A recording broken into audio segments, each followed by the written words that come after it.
Macam saya sebutlah, kita punya kerjasama ni, umpama kita ni sebelum ni pernah nikah dengan seorang wanita, tapi pernikahan kita ni gagal kerana ketika kita bernikah dengan wanita tu, kita dikhianati, kita ditikam daripada belakang, isteri kita curang.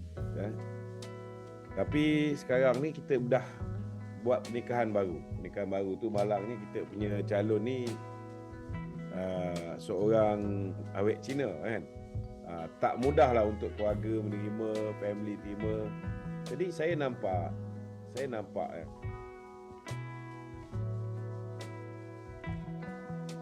kita ataupun rakyat Malaysia ni bahawa pasangan baru kita ni okey sebenarnya, tak ada masalah. Kita boleh corak dia, kita boleh didik dia, kita boleh buat dia lebih rasional, kita boleh buat dia bak kata orang itu lebih terbuka, lebih pragmatik kan. Bukan kita tak pernah buat, kita pernah ketika kita bersama dengan gerakan daripada sebuah parti yang ekstrim, sebuah parti yang menjadi punca tercetusnya peristiwa 13 Mei. Kalau kita tengok laporan buku 13 Mei tu, nama gerakan ni disebut 23 kali. Nama DAP tak ada sekali pun. So kalau kita boleh ubah gerakan itu menjadi sebuah parti yang boleh diterima rakyat selama 61 tahun, saya nampak kalau kita bekerja bersungguh-sungguh, kita bawa turun calon-calon ataupun wakil-wakil daripada DAP, Amanah, PKR ni turun ke semua Dewan Undangan Negeri, ke PDM, pergi ke bahagian-bahagian parlimen dan sebagainya. 4 tahun ni kita boleh ubah persepsi. Kerana macam Dr. Azzuddin tadi cakap, selama hari ini diorang boleh main isu 3R. Kenapa diorang punya isu 3R ini berjaya? Berjaya kerana mereka berjaya menunjukkan track record. Tetapi track record yang mereka tunjukkan ialah track record ketika PAS bersama dengan DAP. Contohnya di Perak, bila mana walaupun Menteri Besar tu daripada PAS, akhirnya tanah terpaksa diberikan atas permintaan DAP untuk masyarakat Cina di Kampung Baru. Biasa British pun bagi kepada orang Melayu tanah pajakan 99 tahun, tapi PAS terpaksa bagi 999 tahun. Ini menjadi stigma yang menyebabkan orang takut bila DAP.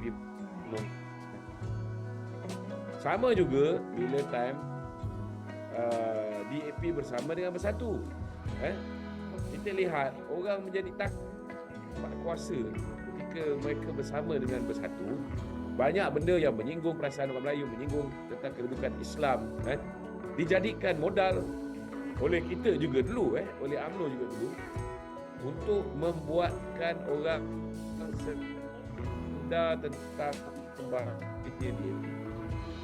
Tetapi ramai orang tak sedar lagi bahawa kalau DAP bersama dengan UMNO, lebih-lebih lagi dengan pengalaman pahit DAP memerintah bersama dengan Bersatu hanya 22 bulan, tiba-tiba mereka hilang kuasa. Kita lihat orang macam Syed Saddiq, orang macam Limpo Badang akan menjadi lebih berhati-hati. Orang UMNO pun tidak akan memerintah dengan suka hati. Masing-masing di kalangan 19 parti politik ini akan lebih berjaga-jaga, mentadbir dengan tata kelola yang jauh lebih baik, menjauhi rasuah, menjauhi salah guna kuasa.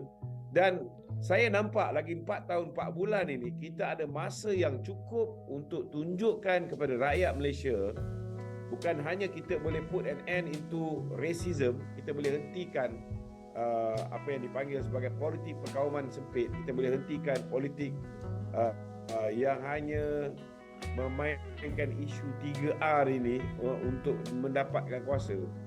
Kita boleh memulihkan ekonomi negara, kita boleh kembalikan negara ini menjadi sebuah negara yang mempunyai potensi yang cukup tinggi dengan kemasukan pelabur-pelabur asing, dengan peningkatan nilai ringgit yang mengukuh bila pelabuhan asing ni masuk, barang-barang pun dapat kita stabilkan. Bila harga barang import dan barang tempatan yang mempunyai elemen-elemen import pun secara tak langsung bila nilai ringgit kukuh, ianya akan menyebabkan rakyat akan dapat memperolehi barang-barang keperluan asas, juga barang keperluan lain mereka ni dengan harga yang lebih murah.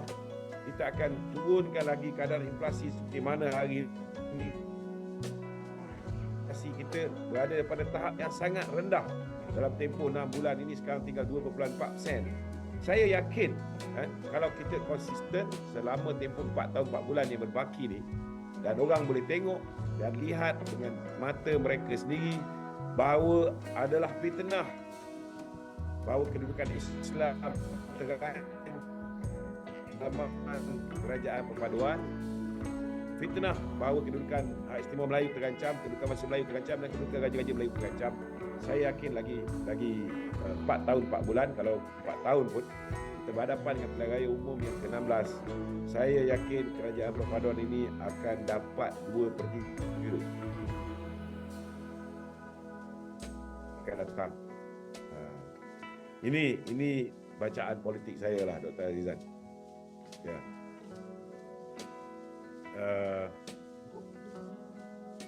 Saya nampak sekarang ada beberapa benda yang saya nampak kita kena fokus lah. Kalau kita cerita banyak tentang postmortem saja, kalau kita tak fikir tentang macam mana penyelesaian untuk kehadapan, kita akan berhadapan dengan banyak masalah. Kita kena tengok juga kalau misalnya macam Dr. Azalina tadi cakap tentang dana-dana yang digunakan secara luar biasa oleh Perikatan Nasional dalam pengiklanan di TikTok dan sebagainya. Itu pun sudah cukup untuk membolehkan kita mengadakan petisi pilihan raya. Dan kawan-kawan di TikTok, sewajarnya kalau hari ini kalau saya nak cadangkan supaya YB Fahmi Fazil minta supaya TikTok declare tentang berapa banyak yang dibelanjakan oleh calon-calon pilihan raya. Daripada situ pun kita dah boleh tangkap ramai orang yang telah melanggar akta pilihan raya dengan berbelanja lebih untuk mempengaruhi rakyat menggunakan TikTok dan sebagainya. Begitu juga dengan YouTube dan begitu juga dengan Facebook. Keduanya saya nampak sekarang ni way forward juga dalam masa yang sama. Kita kena kembali mendidik rakyat kerana kita tengok orang muda ni dah mula nampak macam terlalu leka dengan benda-benda yang melekakan. Mereka tidak membuat keputusan berdasarkan perkara yang rasional. Kita bagilah penjelasan panjang mana pun melalui sesi bual bicara macam ni. Orang muda akhirnya membuat keputusan dengan rakaman-rakaman oleh bak kata orang tu para influencer yang hanya memakan masa 15 saat, 20 saat, 5 saat, geleng kepala, sengit-sengit kepala pun, itu pun menyebabkan mereka merubah keputusan dan menyokong Perikatan Nasional. Jadi saya nampak hari ini kerajaan kena fikir banyak mekanisme sebelum kita membiarkan negara ni terus dimusnahkan oleh pengaruh-pengaruh yang bagi saya sekarang ni banyak merosakkan. Contohnya macam fitnah-fitnah hari ni, orang dah tak takut lagi untuk bicarakan tentang sesuatu yang berunsur fitnah, sesuatu yang boleh merosakkan pemikiran anak bangsa kita, sesuatu yang boleh menyemarakkan api perkauman. Saya nak beritahu dengan saudara, hari ini seolah-olah macam ada peperangan Cina dengan Melayu hari ini. Kalau kita lihat rata-rata masyarakat Cina, mereka bersama dengan kerajaan perpaduan, tetapi kita lihat PAS dan Perikatan telah berjaya menyemai api kebencian orang Melayu ni dengan keterlaluan, sehingga kan parti yang bak kata orang ni parti bapa kemerdekaan, parti milik Tengku Abdul Rahman, parti milik Tun Tan Cheng Lock, parti milik Tun Sambatan, hari ini ditolak ke tepi berdasarkan fitnah-fitnah yang dilontarkan. Jadi saya nampak hari ini kerajaan kena kaji dengan telitinya bahawa media ni sangat penting. Kalau kita tengok media-media elektronik, surat khabar, TV dan sebagainya, mereka hari ini tidak melaporkan berdasarkan kebenaran.